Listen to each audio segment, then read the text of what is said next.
សួរពុកម៉ែបងប្អូនអរគ្នាថ្ងៃដែលខ្ញុំចុះមកពិនិត្យស្រែអ៊ំប្រុសហើយគាត់បានប្រើប្រាស់ Raptor ជាមួយនឹងទឹកមុនរយៈពេលតែ2ទៅ3ថ្ងៃទេដែលមកមានចុងគឺស្រែគាត់ប្រែប្រួលច្រើនវាមុនបាញ់ថាបងប្អូនយើងសង្កេតឃើញថាមកមានចូលពេញគល់ហ្នឹងនេះច្រើនហើយ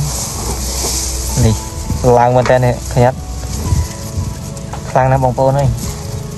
ច្រើនមែនតើបានប្រើប្រាស់ Raptor ជាមួយនឹងទឹកមុន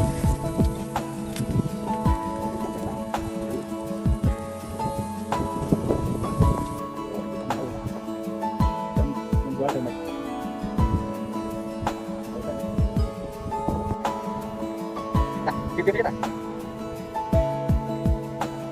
Ada gitu. Đó này. Được các bạn em. នេះបងប្អូនរយៈពេលតែ15នាទីទេដែលយើងបានបាញ់ថ្នាំមមាញ Raptor និងទឹកមុនណាបងប្អូនអាចសង្កេតមកឃើញថាមមាញគឺរុះច្រើនមែនទេខ្លះក៏កំពុងសង្ងល់ដែរព្រោះរយៈពេលត្រឹមតែ15នាទីនេះបងប្អូនដុំនេះច្រើន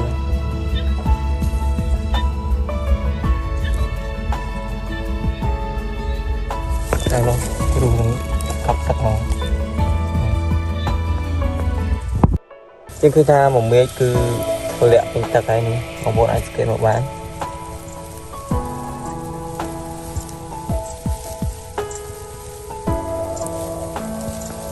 គាត់បាញ់ហើយដូចជាមួយយប់គាត់បាញ់ពេលល្ងាចហើយនេះខ្ញុំមកពិនិត្យមើលពេលព្រឹកឃើញថាមួយមេឃរៀងស្ងាត់ខ្លះហើយ